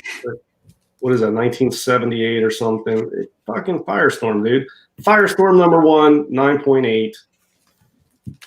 $575. What? Yep. Are you freaking kidding me? Firestorm #1? What is that? Secret Wars 8. I know there's a Venom tie-in. Secret Wars 8 and a 9.8 is like over $4 now. What? Yeah, Secret Wars 8. The book that I have sent in 50 of them and 49 come back 9.8. It's just Yeah, like I you can throw a 9.8 of that book. Over $400 now for that book in a 9.8. It's across the board, man. If It you must throw be a nice Spawn 1 dealer, against the wall, if you threw a Spawn 1 against the wall, a Secret Days 8 would fall out. Secret Wars 8 would fall out. That's how many there are. I mean, and don't get me wrong. Look, I like Secret Wars 8. It's a really cool book. I remember when I was a kid. I love reading it. I love that cover. I love that whole story arc. That's better than the Infinity stuff to me. Was the Secret Wars storylines in the 80s. But $400 for 9.8 of Secret Wars 8. It's across the board. You know, ASM 300 is like a $4,000 book in a 9.8. Last month it was $2,000. I know there's a Venom thing going on, but I mean, it's just like there's no shortage of cash to go towards these collectibles right now. It is. Modern comics too, man. Modern comics are nuts. It's like absolutely insane. I literally had to go through my books because somebody said, "Do you have this?" I'm like, "I think I got a few copies of it." It's the Thor first run or the Venom. It's Kate's, and they're like, "You got the third print of that thing?" I said, "I have the original painting of Null right there, right there." And they're like, "You can make a lot of money if you sell it." I'm like, "Wait till he's in a movie or announced." Well, you know, I remember this was not that long ago, and by that I mean a matter of like weeks or months, to come up with a modern book that sold for more than 1,000. Modern book selling for more than $1,000. You would be hard pressed to get 5. Now it's left and right. Modern books are going over $1,000. There's millions of them. This came out I got this before the book came out. What is that? A painting of Null? Yeah, that's the first painting of Null. Oh, Done. man. Is the date's even there? 2018. I'll trade you, man. I'll get some comics together. I'll trade you. That is cool. I like that. That is cool. My kids hate it. It's great. It's actually I can't get rid of it. It's kind of like the babysitter when I got the kids coming down the stairs. You should sneak it into their I'm bedroom playing at video night games. when Leave they me wake alone. up. They used to sneak into the bedrooms at night, so when they wake up in the morning, it's just there, and you're just like, I have no idea how it got there, son. I was gonna grow my hair out and dye it white just to be him, just so I could and not for Halloween. That's awesome. Yeah. I've heard that. I literally remember calling about that, and I said, "What are you doing with that?" He goes, "Well, it's a character coming up." I'm like, "Oh." He goes, and this was again way lucky, way being friends with people and just constant communication. I'm like, okay. And then they were like, "Do you know who that is?" I'm like, "No." It just looked really badass. I wanted to know what the storyline was. I thought it was like a version of a future Spider-Man until I read the book, and I'm like, "Oh, that's who he is." Okay, pretty cool. I heard that collectibles are a way for people to feel in control. their lives. So, and that's part of the spike all around in this time Right. period. That makes sense to me a little bit. I did get something. I asked the guy who did storyboards, I don't know, for the Mandalorian to do me a Bosk. So he did Boba Fett and Bosk. Nice. Yeah, Oh, because Bosk is my favorite character. Probably my favorite baby. This is original with the Relby. You know, Knights will like this. This is has the original gun. nice. Yeah. Wow. I do have an Love unopened one, and it's in a case. But All right. we gotta get ready for Spinnerack here. Thank everybody. One more. So I still am in the market, but there was like for the last few months, I'm like, let me get a Journey into Mystery 83. It's about time I got one. Because I remember 3.5s going for about 4,500, maybe 4.0s going for like 5,500 last time I checked. So I'm like, all right, now I'm gonna try to buy one. Started looking around. 4.0s are going for like 7,200. 5.0s are $11,000. 3.5s are going for like 6. I'm like, what the hell has happened? I mean, I paid under. I have mine. across the board. That book has just gone skyrocketing. I know it's a huge key, but I mean, come on, that fast, that much? I'm not doing it. I'm not getting in on it. I pay that for that book. I'm a mega Thor fan, right? And so are you. I mean, Knights are a big Thor fan. Here's the thing. I'm glad I bought mine when I did for $400 or for $350 years ago. And I had buyer's anxiety for about 10 years on that book. Now I'm like, I could sell that thing for $3,000 if I wanted to. And it's I won't, because I would tell anybody this presents way better than the grade, and you'll never find anyone with a cover like that. It's just the back of it that just looks like crap, and that's my fault. And it's sun bleached from my fault, because I had that literally hanging on my wall, in a frame on my wall, and it's sun bleached it out because I had it in, I don't know, it was 90s, early 90s. But of all the big three, or the big characters of all the big books from Marvel, Fantastic Four 1, Journey 83, Tales of Suspense 39, Amazing Fantasy 15, and Hulk 1. That's the Pentaveret. There is nothing else. The other one is second fiddle to that. Hulk 1 is the hardest one to find in a higher grade. The most, in my opinion, it is, because CGC's highest graded in that 9 is not a 9. I don't care what they say. Every time you see a picture of it, makes you vomit. But it's good. It's not their fault. I mean, it just doesn't look it. But if you think that's bad, try to find a Tales of Suspense 39 above a 5. Yeah, that's tough. That's tough. That's a tough book. It was a different title, and especially Hulk 1 and Amazing Fantasy 15 is its own category, I guess. I'll tell you, there was a TOS 39, a CGC 8.0 off white to white that was it got listed on eBay by David Adams. Okay. Whoever put it in wrong, and instead of putting 24,000, they put 2,400, and I bought it. I bought an 8.0, and then all day I'm wondering, because they're sort of a bigger operation. You have a warehouse, cars, employees. I'm thinking all day they're probably going to refund me or hit me up, and I'm expecting that. But I'm thinking there's a chance that whoever's on the computer just packing up recently processed orders will see that one sold. They'll pull it and they'll ship it, and then I'll have it. Of course, it didn't happen, but you can see mine up there. Nice. Yeah. But that's another book that's really tough to get. Damn, I sold my FF1. I sold my FF1, but there you got TOS, Amazing, Hulk 1, and yeah. It's great. Fantastic. I would like a Jim 83 probably, and that's it. The other ones I might buy as investments, or if I came across it, I would flip it. But the Jim 83 I would keep. Yeah. I'll pay 6 for a VG copy that looks awesome. But I'm not paying $7,500 for a run-of-the-mill 4.0 where I want a good centered one. I don't want that stamp cut off. I don't want tanning on the spine. I want like a solid looking centered copy, and I will pay up for it. But paying up for me is below what random copies are selling for right now, and I'm not playing that game. There's other stuff you can invest in. I don't need to go nuts on one book. There's plenty of stuff out there. If I this used to not wasn't sun bleached, if this wasn't sun bleached by me, there isn't. You could see there's not much damage to it, other than I can tell you there is a rip from here to here throughout the book from a girl who went to me, and we won't get into that. That was way back when, and she's no longer in the picture, and I wish her ill will on a monthly Buried basis. her in the swamp next to Solomon Grundy. Yeah. That was it right there. But this is my this is my oldest key, or of the keys I've had. I wouldn't get rid of this. Everybody says, would you trade up for it? I'm like, I'll buy another one if I ever want a better color copy, but it presents well better than it does. And the problem I have is that there's a nice tear throughout the whole book. And the back cover was my fault because I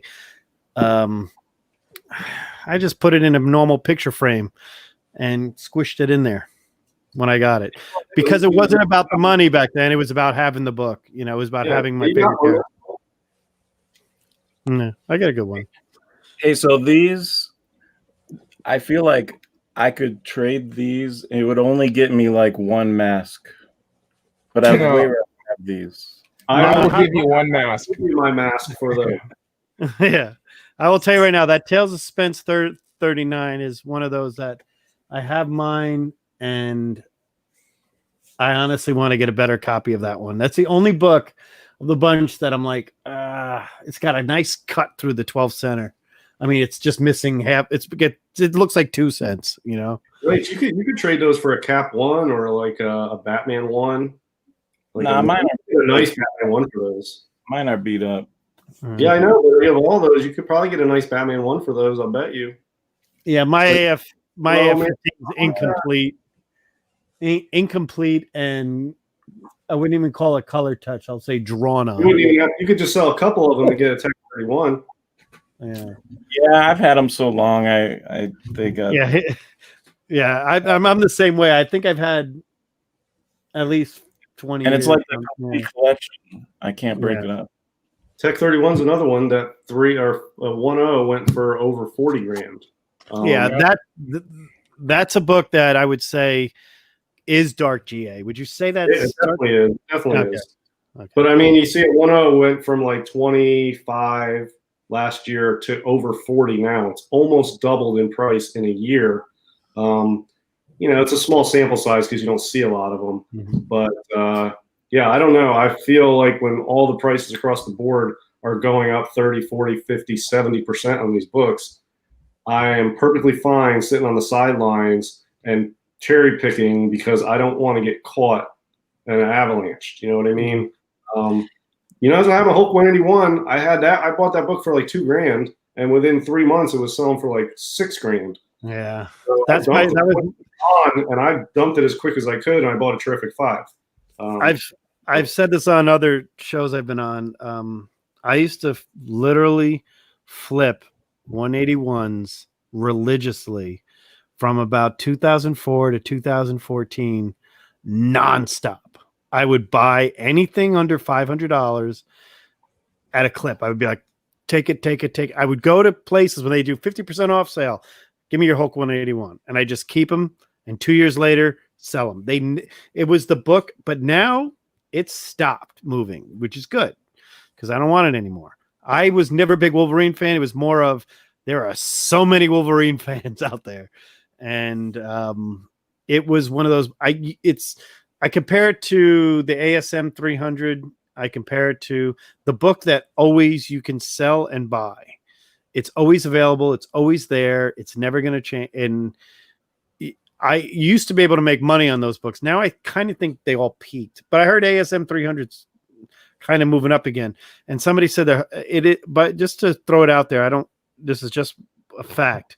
There isn't a single book that's been graded more than ASM 300. Well, there's about one more because I got one at CGC that's marked. So they're over fast enough. They honestly, when when I spoke to CGC, they say, "Oh yeah, it's ASM 300." It's not even a question. There's over 20,000+ of them. 20,000 of one book. Well, there's probably And entire. that's just one grading company. You could see them in CBCS and PGX, and the raw world is still out there, you know? Well, there's still boxes of brand new ASM 300s that haven't been opened yet out there. There's Yeah. a warehouse somewhere that probably has cases of ASM 300s Yeah. still. So I mean, there's a lot of them, but you know, Venom is the hottest thing on the planet. So Yeah. that book is the hottest book on the planet, and it's like $4,000. It's doubled in price in a matter of months. And Yeah. I had a good time. I mean, I got my newsstand copy at 9.6 for, I think the last one I paid was like $120, and I waited a couple of years and sold it for $9, not even a full year, sold it for $9 plus $100. Now I'm sure it's like $1,500 at least. Yep. Yeah. And the funny thing is, I was never, I liked Venom, but I hated that book. You know where I got this? 7-Eleven. nice. That's exactly where I bought mine, off the rack the first time, my first 300, which is the one I got graded. I bought it at a 7-Eleven in Rockville Center, New York on Long Island. I bought it at 7-Eleven when it came out because I was buying the Spider-Man. And I remember reading it and being like, this guy sucks. And that's exactly what my reaction was. I didn't like it. It was just my, I don't know. At the time it was 88. I was more into the Silver Surfer anyway, and the cosmic world and everything else. So, but we have our I don't have. Ready? Yeah, ready when you are. Ready? Spinneret. Bring it up. Spinneret. Should be Well, that's Is it it's not- pictures of us. okay. Here we go. How's that? Perfect. Ooh, we have a good one. So yeah, this week Good coming start. out tomorrow. This week, just we get the preview before everyone else. Right. Yeah, I don't know who did this one, but it's not my favorite of the old action ones. What's that guy holding? Camera, I think. Yeah, you're right. His camera. Mm. He's trying to photograph wildlife. Is that like Fred Gardner maybe or something? He was doing a lot of the animal covers for Action and New Adventures and Adventure Comics. at that time. Yeah, there's a name on the bottom. Leo Amelia. Yeah, Oh, okay. Amelia. That's Jane Goodall's dad, for everybody who she didn't learn a lesson, but So not much in 38. 39 though. Ooh. Look at that early robot. That's pretty cool. Diaz. Yeah, Do you that's like- the bone. I never see that one come up for sale. Yeah. Very cool. Also 39. Nice Lou Fine. One of my favorite Lou Fines in there. It's bizarre. He's Kool-Aid Man before it was Kool-Aid. Oh yeah. Samson. And this is a weird one, 1940 now. It almost has that Schomburg airbrush quality, at least on that weird monster thing. But Absolutely, it does. Mhm. it's weird. I Yeah, don't know. the really excitings are weird. Oh, First love that. green. Love this cover. Yep. a nice book. I spoke to the guy who across the street to the left has a store, has every Green Hornet from the Golden Age, Yeah, and that's awesome. has had him for 30 years, never getting rid of him. I There asked him you every go. day. I just saw this go for sale somewhere. Oh, really? It's a nice one for sale somewhere. 40. It's Hit Comics number 6. Is that Kirby Oh, or New fun. This is a fine Lou? cover. Lou Fine? Okay. And then 1940, another one of the cool Dark Fate covers. Mm-hmm. It was like every other cover, I think, since 56. And they were all pretty good, at least the Yeah. first like 6 of them. They're like just kind of out there. Captain Arrow, number 1, It's a good title. 1941. I definitely There you go Cat Man. That first Cat. This is the first It could kid. be- Yeah, it could be the first kitten. I It's the wondered. first Yeah. kitten. Locomotive cover ish. Too bad not on the cover. Nope. This is Ooh. I wondered why I always I feel like I know this cover. And I looked at the rest of this is number 16. I looked at the previous 15, and one was Donald, but the rest were like nothing, nobody, like not Disney stuff. So this might be maybe the first Mickey comic. Not sure. But It's the first Mickey Mouse in comics. Yeah, that one's a sort of key for Mickey Mouse collectors. There used to be I Mickey have- Mouse magazine at one point, and then Yeah, I have a Mickey full Mouse color. book from what year is this? 40? 41. I have a 1940 little book of Mickey Mouse. Yeah, That's cool. yeah, Yeah, it's Yeah. a 4-color 16, like yeah. 4-color 16. Yeah, Phantom Blot. I was Classic. surprised that the Donald one was like 10 issues before this. the Dumbo one's tough to find. Mm, First there Dumbo, we go. right after that. Here we Silver go. Snake, yeah, Hitler cover. great title. It's hard to tell what the hell's happening, but He's gonna shoot him in the back with a cannon. Hitler. and what's that V? V for victory, dude. Come on, Okay. man. It's a It's war. just like planks of wood. It's kind of weird. That's true. He built it right before. I always Oh. like Yeah, 1941. it was Here's 23. a cool one. MLJ. Mm-hmm. Lethal Gas. Catman. Mm-hmm. Axis Buy of Evil. stamp, buy bonds. There it is. Hitler on there. Yeah. I don't know who the fourth guy is. We got the Japanese and the Yeah. Catman, Kitten. So yeah, uh, was it Stalin, Hitler, Mussolini, and Hirohito maybe? yeah. I think by this Oh, point, you wouldn't have Stalin. Um, You wouldn't have Stalin. Stalin, yeah. Mussolini, Hitler, Hirohito, and Goebbels? Tojo maybe. The Those were research. four, right? Hmm. Jack. I like this one a lot. Yeah. 40. Who did this one? I don't know. That's a Kirby creepy Lake. dude. It's nice. Very cool book. Yeah. I Yes. see. Yeah, it's a good one. Yeah. I don't like many of the black. What are they called? Blackhawks. Black Hawk. But Yeah. this is kind of a cool cover. He got a little bump recently, but I'm Oh, not really? sure. Yeah. They had a bump in Blackhawks. I guess about 2 years ago they announced maybe Spielberg was going to do something with it, but haven't heard anything since. So Yeah, Lady Blackhawk got a spike too. All Lady Blackhawk appearances. hmm. Hmm. Our girl. Here's, oh, we were talking about the largest swastika a while ago. I feel like this is another runner-up. Yeah.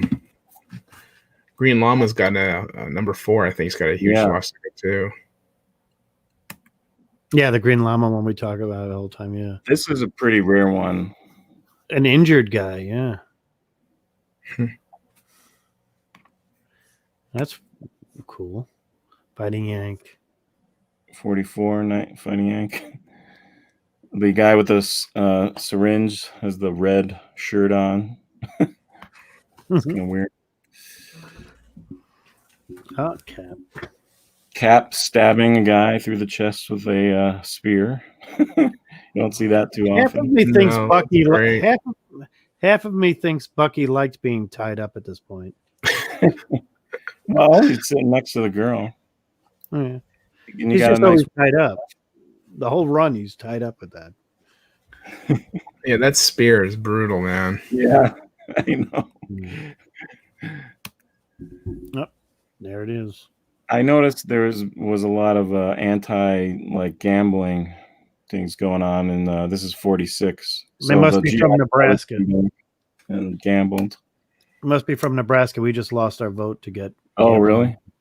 We have a mile and a half away. We've got 4 casinos. We just because it's over a river, 6 blocks away, we can't have it here. I never liked this cover. There's some really good Blue Beetles around this number, and this one just I like Blue Beetle's original costume, not this one. Yeah. They I don't switch know. costumes on him all the time. So JoJo, there she is. That book, okay, is a torture book, they say, and Pretty cool. it's been the times I've seen that on the back walls of comics, it's been covered up. At a lot of cons, it's been covered up, and I've been Bill Mendelsohn covers it up. A lot of people covered that up. This is actually a very, very, very cool book to have. What is So she Yeah, number? you Is know, this? It's a Joe Doolin cover. That's It's another 9. yeah. Usually I see that I covered up don't where hang they, upside down too often. Phantom Lady, Matt Baker, I would assume. Yeah. I I still see don't this guy. understand what her power is really. Is she like flooding him with radiation the or negative zone. Yeah. so what But happens it to him? is. Yeah. Does he go away? I never read the interior of it. We just always called it the negative zone. Yeah. Zoot, Zoot. Joe. That's another same. That's another Joe Doolin. Yeah. Yeah. Not as cool as his horror book. I like the concept. I think it's kind of cool, sci-fi, Yeah. In space, but like, why is it all white? Like, what's going on there? Like, You're not even. I don't. It's not. I don't think it's even Steve Rogers. I think it's the other guy. It's just Cap having bad. There's Steve Yeah. Rogers, and then he just, he's frozen. Oh, that's a good one. Crimes by women. Yeah. Now all I have to do is convince them it was an accident. Evil guilt. I mean, Jesus, if that really was for kids, Yeah. that's pretty. I have a feeling. I'm going to put it on this show. I have a feeling that the gorier crime books are going to start picking up because people are now noticing them. At least I was talking to some high-end dealers and saying, yeah, you're right. They are definitely heating up and a lot of people are interested in them, and they're all true crime. So I think they're really cool, especially if you read them. I mean, every Wanted I have a raw copy of because of the interiors. The stories are just bizarre. You can't believe the shit that people do. That's a pretty nice looking Jack Kirby woman because sometimes his sensibilities are a little different there. I would guess Baker still, maybe. Yeah, the hair. Yeah, that's Baker on that one. It's the later one that I disagree with people. Going to the negative zone. Mm-hmm. Rula. Another great book. Joe Doolin again. Yeah. All these babes. Schomburg. Stella. Schomburg. There we go. I don't know where she's going. I don't know what she's hanging on to there. Zigra. Yep.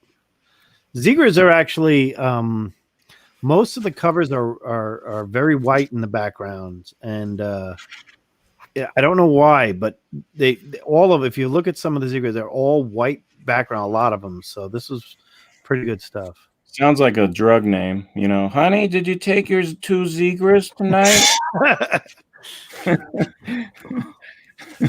I would take 2 Zigras and call me in the morning. Or Zegra. It sounds even more like Vazegra. Yeah. Crimes by Women. That's a pretty good one. Mm-hmm. Hollywood Confession. I like that this book. now. That woman book. wearing the Princess Leia outfit reminds me of the Delilah cover. If anybody remembers seeing that, which I say is the inspiration that of the Princess Leia slave outfit. There's a Delilah cover. I'll have to find that and bring it up next time. You'll see it looks exactly like Leia. There you go. That one's pretty good. It always amazes me every time I see this. I'm like, really, 1950? Yeah. Seems more modern somehow. One of those little people, shrunken people covers. Mm-hmm. At least they're Yeah. not in a beaker this time. At least they're in a jar. Well, he's about to close it. Yeah, Yeah. not looking good for them. Pin particles. Switch you go. around Frosty. You know these. Oh, I don't ever really put Plastic Man, but this cover was just too cool to not show. Look at that. I mean, if you have police stories, you put up Plastic Man, but that's pretty dark GA right there. Yeah, there's Yeah, two come on, yeah. fans I like. This one, and there's one with a giant spider, I think. Mm-hmm. Those are the two Plastic Mans I like. This one I like. It's cool. Yeah, I think it qualifies as dark GA. Same as that B-Bar-B Riders with the little kids swinging in. Oh, yeah. That Mad Scientist has that girl tied down on the table.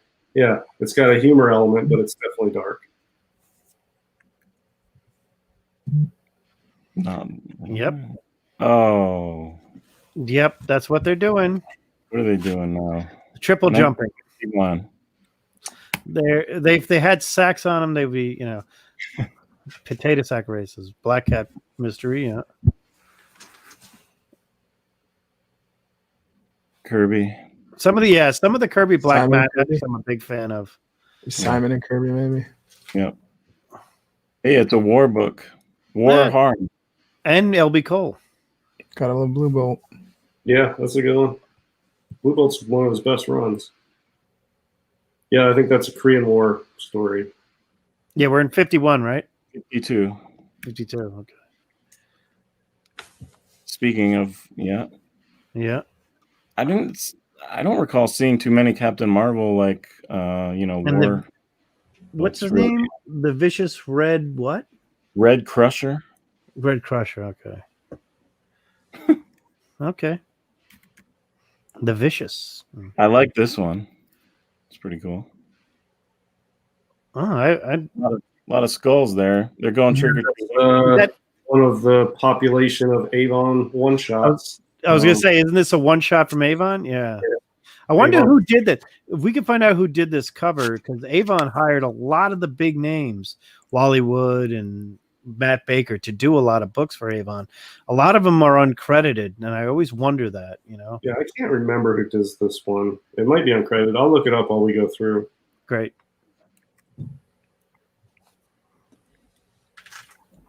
This Yeah. was always a weird one to me. I was like, what is that person in the front doing?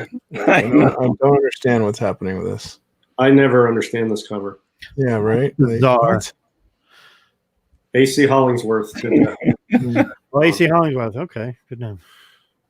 There you That's go. pretty neat. Yep. That is Something nice. tells me this is going to be a wonderful evening.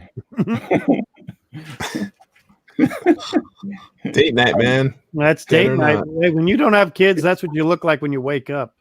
This is one of the harder to find Feral books, and I actually had a decent copy of this.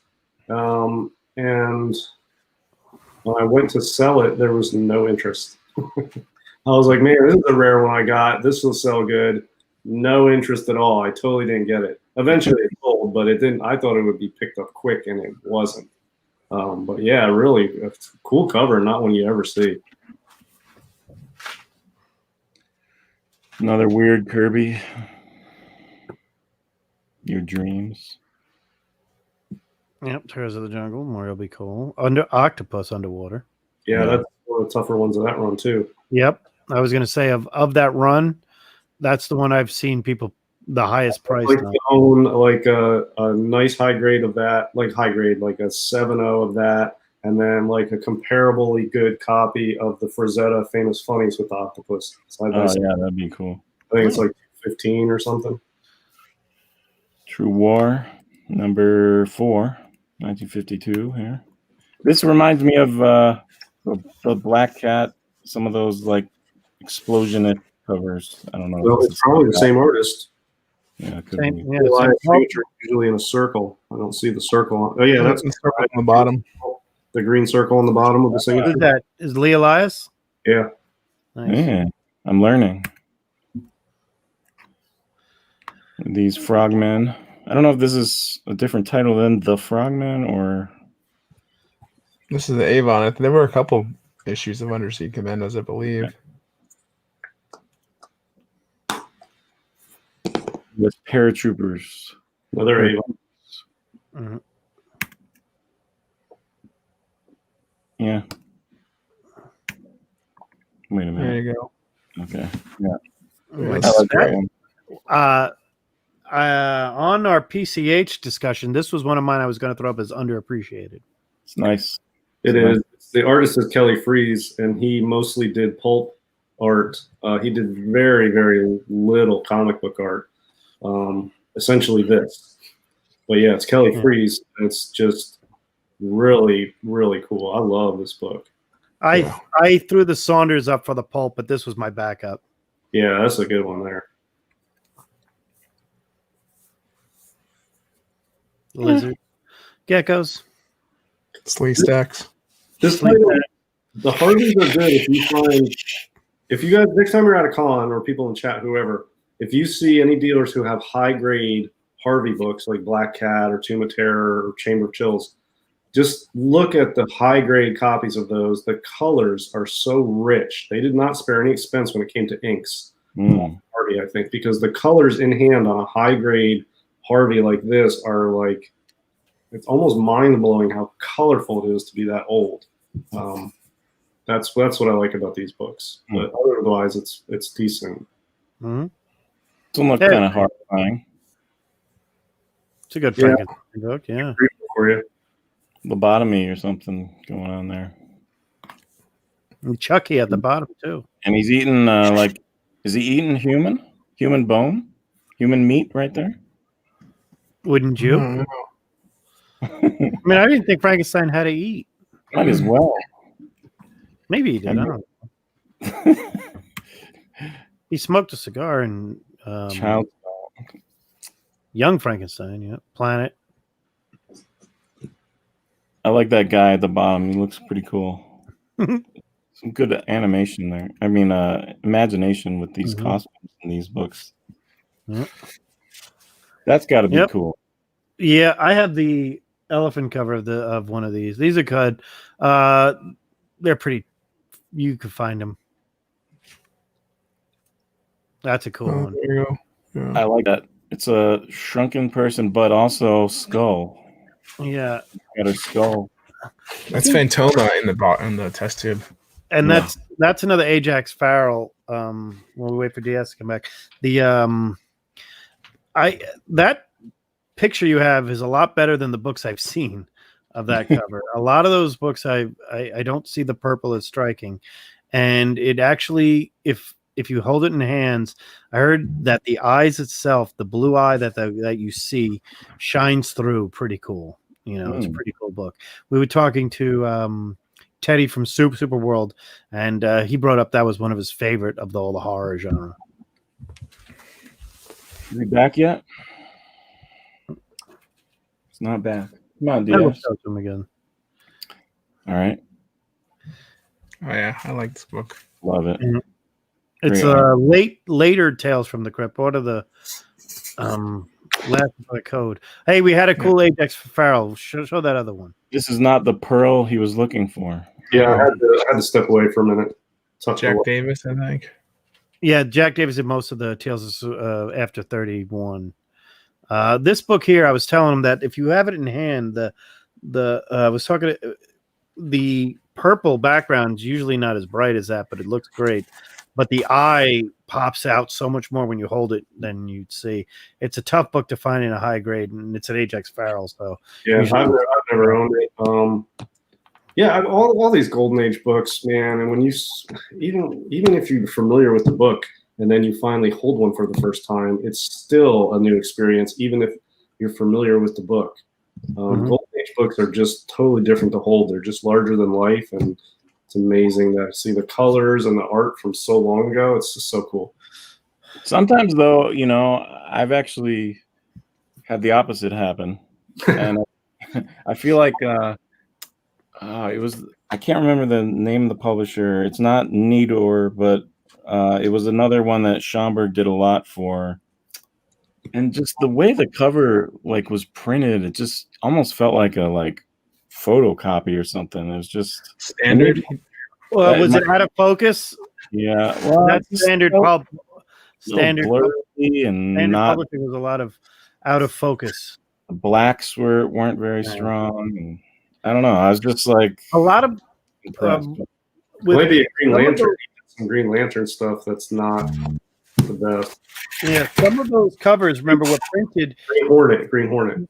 were printed somewhere else. The covers weren't done the same place the interiors were done on standard publishing. That's DS. You can. I think this is one of the hardest ones to find of that title.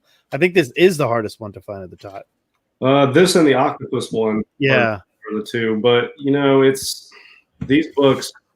Not all of PCH or all of LB Cole has maintained its prices, and this run, which has 3 different titles that have the same number, have really fallen off and are affordable right now. And they're still quality, but they're not the prices they were going for. They have fallen off, but they're still quality. And this one's tough to find. That Octopus one we saw is tough to find.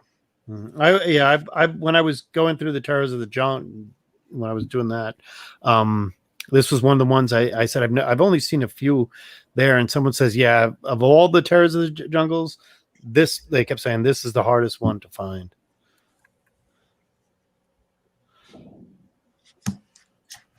Zombie.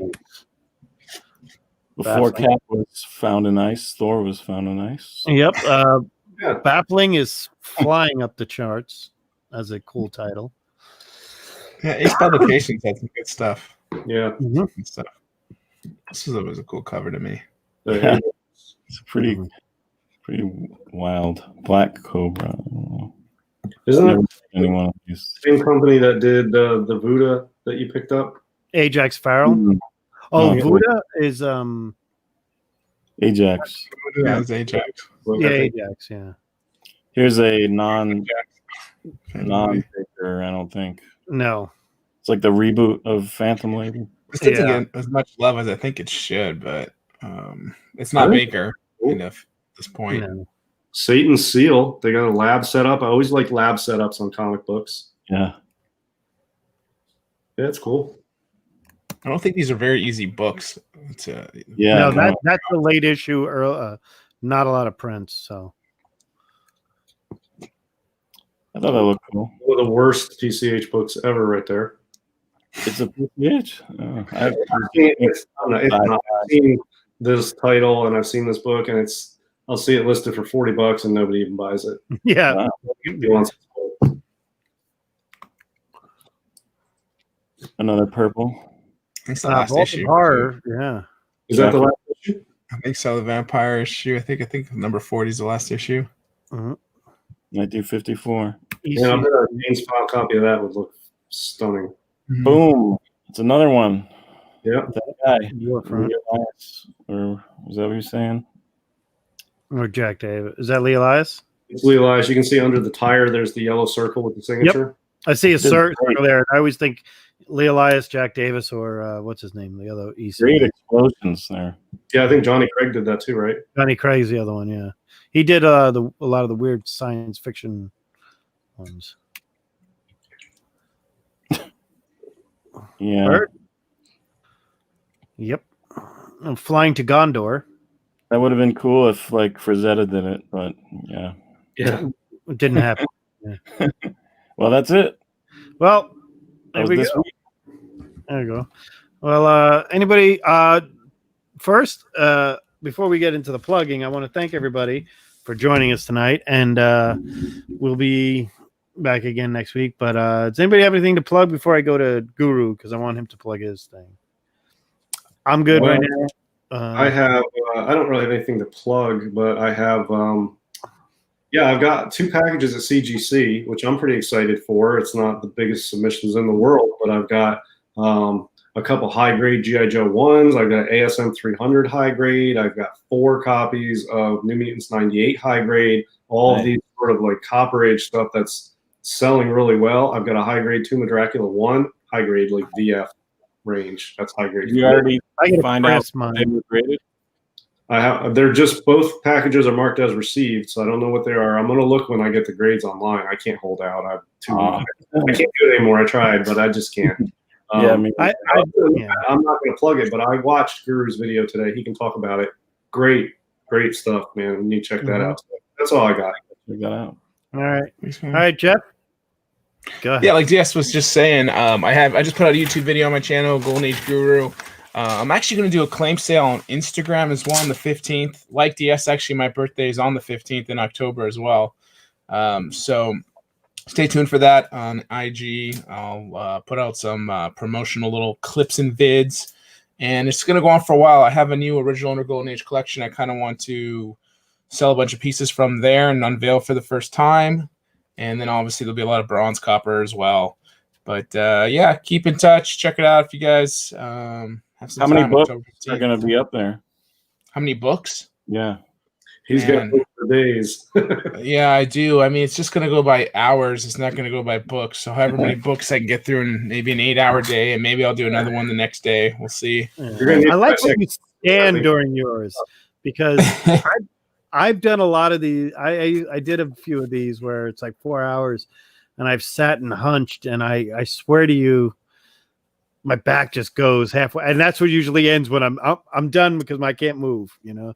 But I'll definitely be checking that out. Check out Guru definitely on YouTube. Check out his video. It's pretty. I'm really excited. It's probably what I'm going to do as soon as I get off of here. But thanks everybody for coming. Thank you guys, everybody. It's been our pleasure, and we'll see you guys next week. See you next week. See you guys.